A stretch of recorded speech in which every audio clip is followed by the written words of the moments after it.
Hola a todos, bienvenidos a Autana Amplify. Hoy con Andrés Gómez, un invitado de lujo. Andrés es consultor de estrategia comunicacional, es experto en manejo de crisis, es mentor, pero además es maratonista, es daltónico y es papá. Así que hoy vamos a tener una súper conversación. Vamos a hablar de, en esta época de la inteligencia artificial, por qué debo tener una buena reputación y cómo voy a manejar las crisis, pensando en todo lo que puede afectarnos en este momento con todas estas herramientas que tenemos a disposición. Andrés, bienvenido. Gracias por estar hoy con nosotros. No, César, a ti muchas gracias por dejarme entrar a esta conversación y hablar de cosas que me apasionan, como la estrategia, como la reputación. Y yo pensé que era mono ojiazul hasta que el daltonismo me hizo descubrir que no, pelinegro y ojo oscuro. Entonces, pero bueno, acá estamos. Qué bueno verse rubio todas las mañanas y decir, oye, qué lindo soy. Me siento maravilloso siendo rubio y después descubrir que es distinto, se rompe la burbuja, pero qué bueno verse lindo.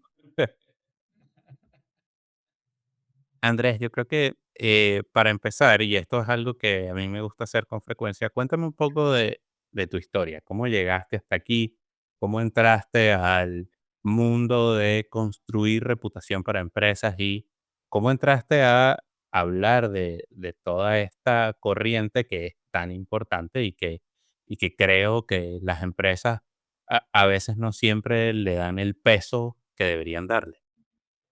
Mira, yo soy un apasionado por comunicar, pero soy un creyente que comunicar no es hablar, sino es pensar en comunicaciones. Dos, que comunicar es estratégico. Y tres, que es negociar. Y me devuelvo a cada una de ellas. Comunicar no es hablar porque no es qué tanto soy capaz de decir, sino qué intención tengo en lo que digo, a Claro. quién se lo digo y para qué se lo digo. Dos, es estratégico porque tiene que estar ligado a objetivos de negocio y ese objetivo no siempre es de venta, puede ser también un objetivo de visibilidad. Pero tres, es negociar porque yo puedo controlar lo que digo, pero nunca lo que el otro entendió. Entonces me toca ser muy capaz de transmitir correctamente mi propuesta de valor y hacer algo que para mí es central, y arranco por ahí para que se lo lleven todos los emprendedores y todos los que nos están oyendo, y es que las expectativas que uno genera, uno las pone, pero la experiencia te la pone el cliente. Entonces podemos generar mucha expectativa y decir muchas cosas de nosotros, pero al final la reputación es cumplir lo que prometiste que ibas a cumplir. Y eso es ser reputado. Y qué importante eso, qué importante poder cumplir con lo que estoy prometiendo, generar una estrategia de comunicación y el hablar de cuáles son las cosas que puedo hacer se hace tan importante, porque además luego poder ejecutar sobre eso que dije que iba a hacer y poder cumplir esa promesa que le hice al cliente, pues termina siendo el reto de las empresas. Y en esa línea, a mí me gustaría preguntarte hoy, hoy en día, ¿qué es lo más importante? ¿Qué es crucial para construir una reputación? Y es una excelente pregunta. Yo creo que lo más importante es entender, o por lo menos como yo siempre lo he hecho, es que la reputación tiene tres componentes: uno racional, uno emocional y uno conductual. ¿Y eso qué significa? Que al principio necesitamos que la gente nos conozca, sepa qué hacemos, sepa por qué lo hacemos, sepa por qué la compañía se llama como se llama. Porque ese vínculo racional es el que después permite que entre más conozcamos a una compañía o a unos emprendedores o a unos founders, podamos tomar 2 decisiones. Entre más lo conozco, mejor me cae o peor me cae. Pero una vez que decido que me cae bien, empiezo a confiar en él. Y ahí pasa al estado ya no racional, sino emocional, pero la reputación al final es un tema conductual, y es que tú tengas alguien que te recomienda o te defienda sin que haya una transacción. Y yo creo que toda compañía encuentra ahí una ventaja competitiva enorme. Cuando yo tengo alguien que habla por mí sin que yo lo pague, mi costo de adquisición de cliente es menor. Si alguien me conoce y habla por mí pero además sabe que yo cumplo lo que digo, los bancos me van a prestar de mejor manera porque ese stakeholder es clave. La gente va a querer trabajar conmigo, los medios de comunicación me van a buscar porque le voy a hacer fuente de información. Los clientes van a querer estar con aquel que cumple lo que promete. Y en ese orden de ideas, la reputación para mí es un activo financiero de una compañía, porque yo siempre le pregunto, y con eso te devuelvo la palabra, César, a ustedes o a cualquiera, ¿cuántos son sus ventas? Y la gente le da un número. ¿Cuánto es su margen? Gross y le dan un número. ¿Cuánto es su EBITDA? Y te dan un número. Y siempre que uno le pregunta cuál es su reputación, te dan un adjetivo. Y si yo lo vuelvo un adjetivo, no lo puedo medir y gestionar. O te dicen, es que somos de bajo perfil, como si uno fuera al banco y no lo conocieran. Entonces, la reputación no es un tema de alto o bajo perfil, sino es un indicador financiero que ayuda a generar valor a una organización. Y en esa línea, porque creo que eso es fundamental, el poder medir la reputación como un indicador financiero. ¿Cómo lo mides? ¿Qué le dices tú a los emprendedores o qué le dirías tú a las empresas de cómo voy a medir mi reputación? Te pongo tres ejemplos. Uno, con clientes, NPS y recompra. Es decir, Net Promote Score de 1 a 10. ¿Qué tanto? No es si le gustó, ¿qué tanto me recomendaría usted? Porque si me recomienda, estamos en el conductual, es un embajador. Si no lo mido, no lo sé. Dos, índice de recompra que tengo de un cliente. Yo como consultor digo que yo soy como un peluquero. Acá vuelven y vuelven y vuelven y vuelven, y entonces uno dice, algo estoy haciendo bien. Entonces, en ese caso tienes un ejemplo. Dos, número de hojas de vida en empleados, por ejemplo. ¿Cuánta gente quiere trabajar en tu compañía? Piensa en IBM y en Google. IBM durante años del 2000, desde antes, del 1980 hasta el 2000, la tenía facilísima. Los mejores ingenieros de sistemas de cualquier universidad del mundo decían Querían trabajar ahí. IBM. Y después llegó Google, y entonces Google no tiene que salir a buscar, no tiene que, le van a llegar. Entonces uno, cuando es reputado, ahí tienes otro indicador. Y tres, que yo creo que es uno que también me gusta mucho, es los bancos, porque todos necesitamos fondeo. Y cuando uno va donde el banco y uno le dice, es que su reputación dice que usted cumple lo que hace, puedo negociar las tasas. Entonces, ¿cómo lo mides? Con NPS. ¿Cómo lo mides? Con índice de hojas de vida que te llegan. ¿Y cómo lo mides? Al final, con tasas que te dan. Y son tres ejemplos de tres stakeholders y podríamos hacer toda la vuelta, pero la gente no lo quiere medir. Bueno, porque además detrás de la medición también está el miedo de, bueno, ¿y qué pasa si mi reputación es mala? ¿Y qué pasa si no es lo que yo espero? Y en muchos casos eso duele, genera roce interno, genera roce con el resto de tus empleados. Y construir o hacer el trabajo para recuperar la reputación cuesta. Por eso yo creo que a veces los que estamos en el mundo del emprendimiento nos cuesta medir. Pero ahí te llevo a otra pregunta. ¿Cuáles son los beneficios de medir? Sobre todo pensando en que si yo mido mi reputación, ¿cómo eso me ayuda a seguir creciendo mi reputación? Pero mira, buenísimo. Y hay una frase que a mí me gusta mucho que dice que tu reputación es como un fantasma que habla de ti cuando tú has salido del cuarto. Entonces uno dice, uy, espere. Volvámosle a decir, entonces, ¿cómo así? Es como un fantasma que habla de ti cuando tú has salido del cuarto. Es decir, tú tienes una reputación, ¿la midas o no la midas? Ahora, si la mides, vas a saber cómo te están percibiendo los otros. Si no la mides, vas a creer cómo te están viendo los otros. Entonces, al medirla, no solo vas a poder encontrar dónde están los gaps, dónde necesito trabajar, sino si lo que yo estoy diciendo es o no es. Si es una compañía que ofrece que le soluciono rápidamente los problemas a la gente, pero el rápidamente lo puse yo. Esa es mi expectativa. Y la Claro. experiencia del cliente es que rápido para él es en 2 horas y usted me lo hizo en 4, entonces no lo cumplí. Si no lo mido, no puedo trabajar. No, buenísimo, excelente. Y creo que además ese, si algo se van a llevar de esta conversación, llévense eso. Si no lo mido, no lo puedo mejorar. Y no poderlo mejorar es lo que finalmente termina arruinando mi reputación. Digamos que la reputación y la importancia de medirla, te la pongo en algo que me gusta mucho y tú lo dijiste, es correr maratones. Yo tengo que saber cuánto peso, no por nada distinto que la eficiencia va a estar ahí. Yo no sé si ustedes saben, pero cuando uno corre, son 42,195 kilómetros que terminan siendo 43. Eso más o menos van a ser 3 horas, 3 horas 15, 3 horas 20 a mi ritmo corriendo. Por cada kilo de más que yo tenga, me puedo demorar 3 segundos. Entonces, yo tengo que medir cuánto peso, no por vanidad, sino por eficiencia. Y tengo Claro. que trabajar en lo que puedo controlar, que no es el peso, sino en cuántas calorías consumo. Y ahí empieza lo mismo. Una emprendedor, una compañía, tiene que poder medir su reputación para gestionarla, pero también para tomar decisiones de lo que puede controlar y de lo que al final el otro recibe. No, 100%. Y creo que además, el hecho de gestionarlo, que a veces cuesta, porque además, sobre todo cuando estamos hablando de emprendedores, estás haciendo tantas cosas al mismo tiempo que gestionar, además de todo, la reputación cuesta. Ya cuando tienes equipo que te acompaña y que está contigo, es un poco más sencillo hacer esa gestión.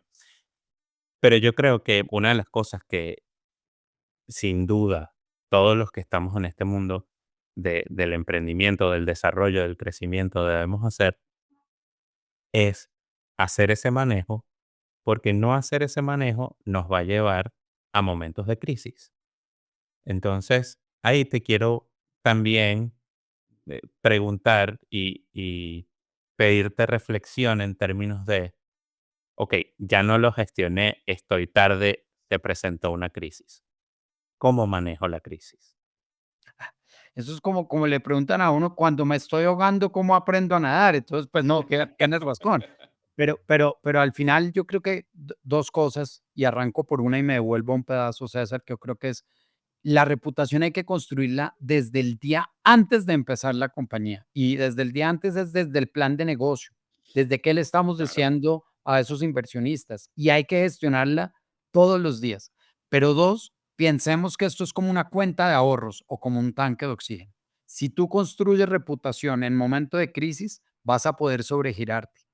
Pero si no la vas construyendo, no solo no vas a poder recuperarla, sino que cada vez vas a estar en déficit. Entonces, ¿cómo se maneja una crisis? Dependerá de qué tanta gente te conoce, y vuelvo a la lógica de antes. Qué Claro. tanta gente confía en ti y qué tanta gente entiende y dice, no, para mí César es un crack. Y eso que pasó puede ser muy raro, pero yo lo conozco a él y ahí hay un defensor que dice, ellos no actúan así. Le fue muy mal, usted es muy de malas, pero si no te conocen y no confían en ti y no tienes cuenta de ahorros, va a estar. Entonces, al final en crisis hay una lógica siempre que es, ¿qué hizo para evitar que un hecho sucediera? ¿Qué está haciendo para manejarlo? Y sobre todo, ¿qué va a hacer para que no se repita? Digamos que no estabas preparado para la crisis, no habías tenido políticas ni protocolos, no sabías cómo manejarla, pero lo que nadie nunca te va a aceptar es, ¿y qué va a hacer para que no se repita? No se repita, que no vuelva a pasar, porque además ahí es donde tenemos que poner más énfasis en, ok, ¿cómo remediamos la situación y evitamos que vuelva a suceder? Y en este proceso, manejar mi reputación, aportarle a esa cuenta de ahorro y manejar las crisis, una de las cosas que yo te he visto impulsar y hablar es, bueno, ¿cómo es mi estrategia de comunicación? Y en esa estrategia de comunicación, ¿cómo posiciono mi empresa? ¿Cómo posiciono mi producto? Y antes de que me des la reflexión, quisiera llevarlo un paso más allá. ¿Cómo es ese posicionamiento el día de hoy con las herramientas de inteligencia artificial que tenemos a disposición? Mira que ese era un tema que pensé mucho para preparar también esta conversación, porque sé que íbamos a hablar de inteligencia artificial. Y me acuerdo siempre de Humberto Eco, que decía que hay los apocalípticos y los integrados, ¿no? Los que consideran que esto va a ser el acabose y los que ya se han integrado. Y al final, en uno de los otros podcasts, y videos de ustedes, vi a alguien que dijo una definición que me gustaba mucho y es, lo que busca es no reemplazar al ser humano, sino potencializar. Y si nos paramos desde ahí, una estrategia que tenga herramientas o que se ayude a inteligencia artificial debería potencializar más la capacidad que tenemos. Para mí, ¿qué es una estrategia? Y ahí me meto un poco más de la respuesta. Es equilibrar grandes aspiraciones que todos tenemos con recursos limitados. Y los recursos son financieros, humanos, técnicos. Y entonces la estrategia no es a dónde quiero llegar, sino cómo llego a donde quiero llegar. Una hipótesis de trabajo. Y uno diría, en esa hipótesis, la inteligencia artificial me ayuda muchísimo, porque me ayuda a testear caminos. Es como el Waze, me dice por acá, por acá, por acá. Pero Probar más dos, rápido. claro, me ayuda a recalcular. Pero tres, al crearme escenarios, me permite ser más eficiente en la toma de decisiones. Entonces yo creo, resumiendo, que al fin y al cabo, la inteligencia artificial está para potencializar cosas que uno puede hacer para ayudarle a no hacer shortcuts, sino a ser más eficientes, pero sobre todo a testear caminos como el Waze, donde ojalá uno pudiera antes de montarse al carro, sabiendo para dónde vas, no que te dé tres opciones, sino que te dijera qué va a pasar en cada una de esas Claro. opciones si coges por ahí. Y en ese sentido, en tu trabajo diario, ¿tú haces muchos escenarios utilizando inteligencia artificial? Yo hablo de esto en otro podcast, hablo de ese pimponeo que tienes con tu asistente o con tu inteligencia artificial, ese mismo ejemplo de Iron Man hablando con Jarvis y Ujú. tratando de ponerse de acuerdo en para dónde ir. ¿Hoy en día tú lo aplicas? ¿Usas la Yo lo inteligencia aplico. artificial? La uso como un sounding board, que creo que es la mejor Perfecto, definición, como una caja de resonancia, sobre todo, no para que me ayude a saber lo que yo ya sé, sino para el ejercicio y es la invitación a que piense todo lo contrario. Y pongo el ejemplo. Si yo soy una compañía y estos son mis activos reputacionales, la pregunta no es cómo los protejo, la pregunta es qué está viendo el otro de mis activos reputacionales que podrían ser atacables o que podrían ser valiosos para el otro.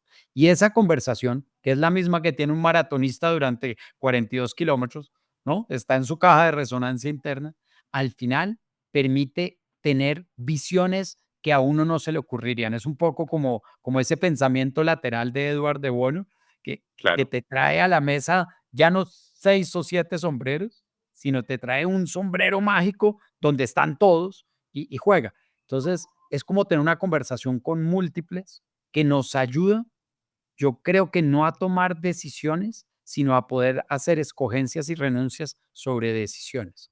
Porque al fin y al cabo, y esto va a sonar un poco anacrónico, pero estamos en un negocio que aún es people to people, no importa si es B2B o B2C.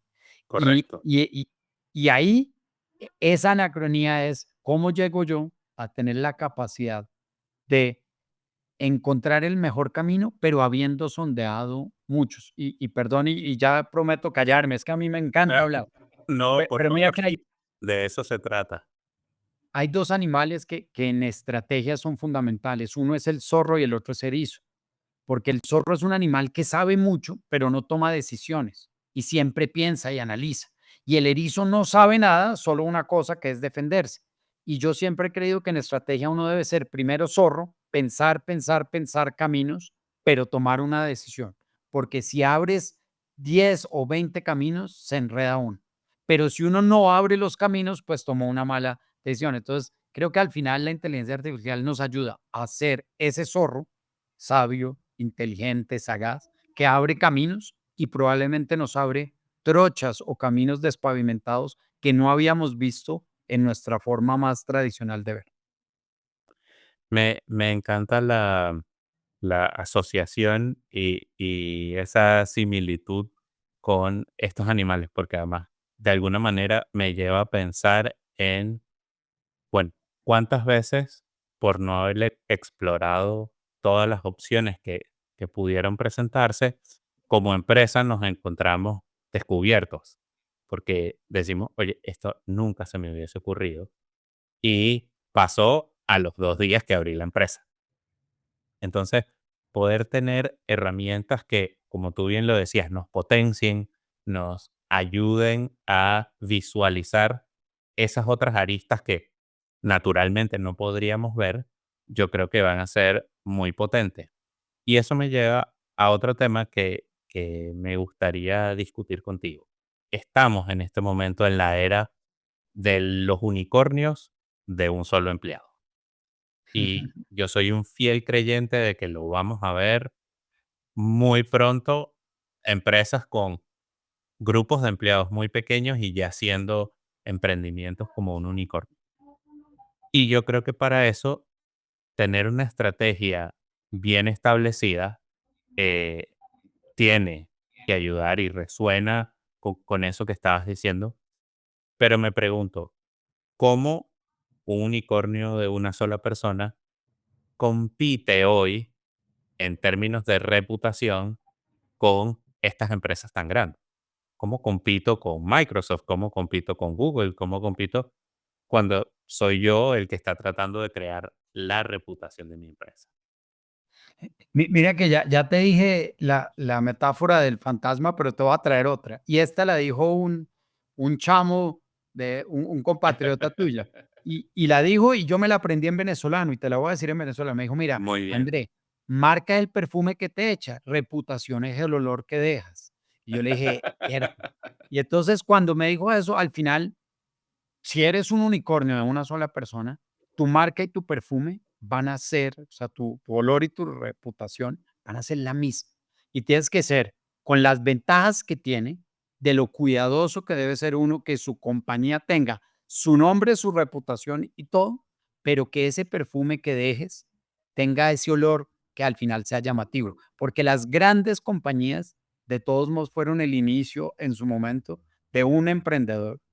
Claro, Apple, Microsoft, de 2 o 3, ¿no? Los Google, los Nvidia, que al fin y al cabo pusieron su reputación y la fueron construyendo. Llegó un momento donde al unicornio le salieron más cuernos, eh, pero sigue siendo. Entonces, yo diría que al final la lógica es cómo construyes esa reputación y esa marca de tal manera que el perfume que te eches sea el mismo olor que dejas y no que se espere que se generen 2 cosas distintas. ¿no? La otra pregunta, perdón, es si la compañía debería tener tu nombre. Y ahí sí tengo un contra grande. Y es que si Okey, la compañía tiene tu nombre, el día que pase algo con ese nombre de la compañía, se acabó todo. claro. Pero esa es una decisión de por eso digo que comunicar no es hablar, sino pensar en comunicaciones. Así es. Y en eso que, mencionas, yo siempre recuerdo, y en Venezuela esto era algo bien marcado. Probablemente en otros países de Latinoamérica, donde también nos ven y nos escuchan, es diferente. Pero en Venezuela existía el atendido por sus propios dueños, y eso daba valor. Claro. Era mucho más valioso la empresa que estaba atendida por sus propios dueños, porque la veías como: "Esa es la empresa que a mí me va a atender bien, porque es el mismo dueño el que tiene el dolor, el que lo sufre, el que se va a esmerar porque yo reciba el mejor producto, el mejor servicio, la mejor atención". Y cada vez que yo pienso en estos unicornios que van a salir, me remonto a ese tiempo, porque yo sí creo que un emprendedor potenciado con inteligencia artificial y potenciado con las herramientas le va a dar la mayor atención y la mayor dedicación a sus clientes, como en ese momento lo hacían sus propios dueños. Y eso me lleva a hacerte otra pregunta porque, digamos, lo vemos como una tendencia y queremos saber tú cómo lo ves. ¿Cómo ves tú el papel de el dueño y a lo mejor no siempre el dueño, pero el líder de pensamiento que impulsa a la marca de la empresa? Yo creo que al final, y lo uno con lo que dijiste es, si la compañía, todos no se sienten propietarios de la compañía, no están involucrados. Ojalá en una compañía de una 1000, 10,000 o 100,000 personas, todos dijeran atendido por su propietario, porque implicaría Claro. que se logró en la reputación esa transacción de que la gente te conociera y creyera tanto en ti. Pero sí creo que los líderes cumplen un factor central. Y ahí volvemos a algo que se llama la coherencia. El líder es, en un principio, parte de lo que él muestre cómo se debe actuar. Y yo le puedo decir, yo tengo 2 hijas, una de 14 y una de 12. Yo les puedo decir que salgan a correr, les puedo dar videos, les puedo decir que le pregunten a quien quieran, por ChatGPT, a Alexa, a Siri, mira, por Copilot, haga lo que quieran. Pero si ellas solo me ven a mí todas las mañanas, a las 5:15 AM, que me levanto a correr, no tengo que decir nada. El liderazgo no es algo que uno dice, sino algo que el otro ve y entiende y dice, sí, le creo porque confío en que él no sale. Y espero que mis hijas lo sepan. Yo no salgo y me voy al Starbucks a tomar café. Primero, porque no está abierto a esa hora, porque me ven después llegar, estirar y prepararme para el tema. Entonces, yo creo que el papel del líder es ser ejemplo con lo que hace, no con lo que dice. Todos podemos hablar maravillas, pero pocos pueden hacer que lo que dicen sea igual a lo que hacen.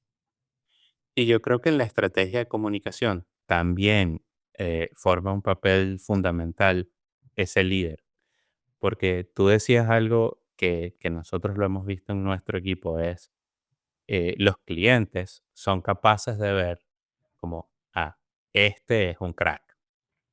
Y si luego lo veo como parte de la estrategia de comunicación de la empresa, le da mucho valor a la empresa porque yo lo sé, yo lo vi trabajando, yo conozco su gestión y ahora lo veo hablando en esta empresa o lo veo hablando de esta marca y efectivamente le creo porque ya yo lo viví con él.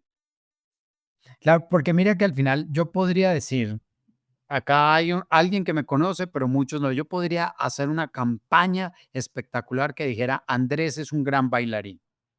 Y puedo, mira, automatizarla, puedo llenar todo.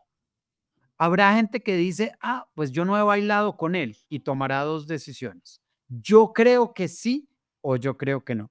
Pero la experiencia directa del cliente, es decir, mi esposa y mis dos hijas, te dirán, nunca baile con Andrés. Es pésimo bailarín.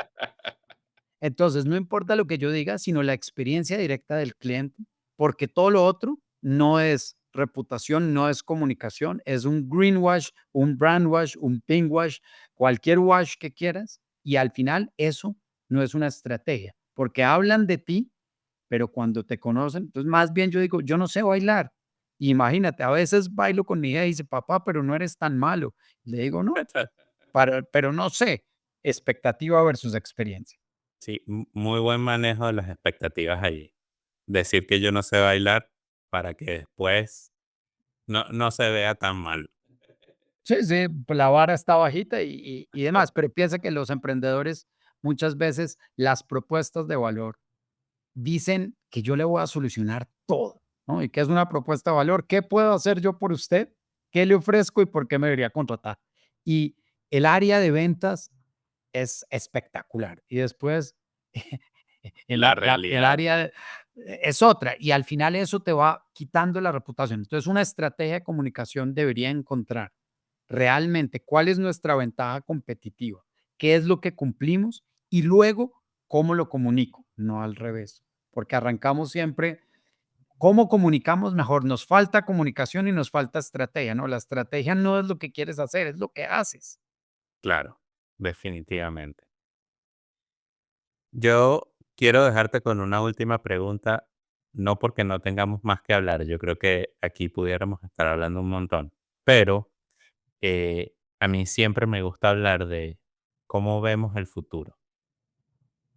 Y ahí quiero llevarte a reflexionar, ¿cómo ves tú el futuro de la reputación de las empresas y de el manejo de crisis de las empresas con esta corriente de herramientas que ahora tenemos a la disposición, con todo lo que la inteligencia artificial nos ofrece? Yo por naturaleza soy un optimista y un optimista no quiere decir que todo salga bien. Yo soy un convencido, como dicen, que el optimista creó el avión y el pesimista el paracaídas, pero los 2 son útiles. Y Claro. entonces, ¿cómo veo el futuro? Veo un futuro donde la reputación es parte de los indicadores financieros de las compañías, punto 1. Punto 2, donde cada vez hay más un cargo en el C-suite, que es un Chief Reputation Officer, que se encarga de garantizar que el olor y el perfume sean el mismo. Pero 3, veo que las herramientas nos van a permitir encontrar no solo cómo esa estrategia nos va a hacer invertir menos recursos y ser más eficiente, sino también cómo nos va a ayudar a medir aquello que hoy no podemos medir porque no lo estamos viendo. Entonces yo soy un convencido de que para la reputación y la estrategia y para los emprendedores que están empezando, que están acabando, que van en la mitad, va a ser un aliado, porque acuérdate, es el fantasma que está ahí y además ahora es un fantasma con un brain infinito. Así es, así es. Oye, y antes de irnos me surge una pregunta, porque esta reflexión que acabas de hacer me parece muy importante. Y hay un tema que yo creo que en el futuro cercano vamos a ver cada vez más, y es automatizar la gestión de esa reputación. Entonces, con la inteligencia artificial vamos a tener agentes que se van a estar encargando de un área que tú mencionaste que probablemente es tan importante como todo lo demás que hemos conversado, que es el hecho de, bueno, ¿cómo hago la encuesta y el resultado de la encuesta luego cómo lo gestiono? Y en esa línea yo veo que cada vez más, sobre todo en el área de servicio, vamos a tener agentes automatizando esta tarea. ¿Tú crees que siendo yo un emprendedor o una startup, debo dejar esa tarea en manos de agentes? Debe ser un trabajo híbrido, lo puedo automatizar todo. ¿Cómo lo ves? César, y la lanzaste dura, ¿no? O sea, iba bola curva entrando y mira que al final me quedé pensando 2 cosas, y es, seguramente la gestión puede dejarla uno a una automatización. Lo que no puedes dejar a una automatización es el criterio para, como volviendo a crisis, ¿qué va a hacer para que no vuelva a pasar? Porque podemos hacerlo híbrido, podemos hacerlo 100% automático, podemos hacerlo 100% personal, pero lo importante creo que no está ahí, que es la herramienta que nos va a dar esa información, sino qué hacemos con el dato. Y me devuelvo al ejemplo.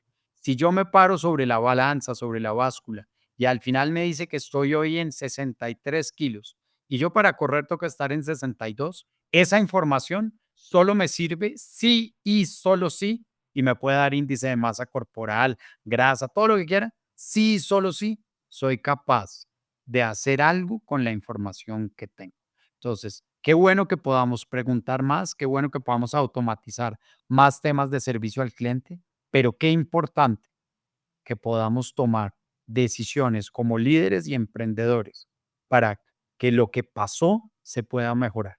Porque al final ser optimista es encontrar un camino que lo lleve a un mejor sitio donde uno está. No es creer que todo va a salir bien. Así es. Andrés, muchísimas gracias. Gracias por el espacio, gracias por compartir todo este conocimiento. Si nuestra audiencia te quiere buscar, ¿dónde te consigues? Mira, primero, gracias a ti y a tu equipo. Gracias a los emprendedores que han seguido este capítulo, que nos están oyendo. Y tercero, ¿dónde me pueden encontrar? Sobre todo en LinkedIn, como Andrés Gómez B pequeña Laberinto. Laberinto es mi compañía. Laberinto surge de esa lógica de que todo reto empresarial es como un laberinto, pero que todo laberinto tiene una salida y mi compañía se llama Laberinto, www.laberinto.com.co. Pero lo más bonito es que si un día tiene una crisis, if you need me, you'll find me. Entonces aquí estaré para ayudarlos a construir reputación, a manejar reputación o a defender la reputación. Y de verdad, César, gracias por esta conversación. Espero que genere valor. Yo siempre digo que Yo me tomo un café y acabo con esa anécdota todos los días con alguien. Es parte de mi religión, porque me gusta sentarme a tomar un café. Y lo único que me pregunto después del café, y espero que sea lo mismo que se pregunten ustedes, es, ¿salí mejor del café de lo que entré? Si la respuesta es sí, ese café se repite. Si la respuesta es no, uno dice gracias. Y creo que eso es el truco de tu podcast y del video y de esta conversación. Si salen mejor, funciona. Yo estoy convencido de que los que nos escucharon el día de hoy salieron mucho mejor. Y en palabras de mis amigos argentinos, a los que quiero mucho y valoro mucho, me encanta lo que haces porque con un café se resuelve el mundo. Bueno, por más A café. todos los que nos escucharon el día de hoy, muchísimas gracias. Para encontrarnos a nosotros, Autana Amplify en YouTube y Autana en el resto de las redes sociales. Muchísimas gracias por estar aquí y por acompañarnos. Andrés, de nuevo, mil gracias. A ustedes.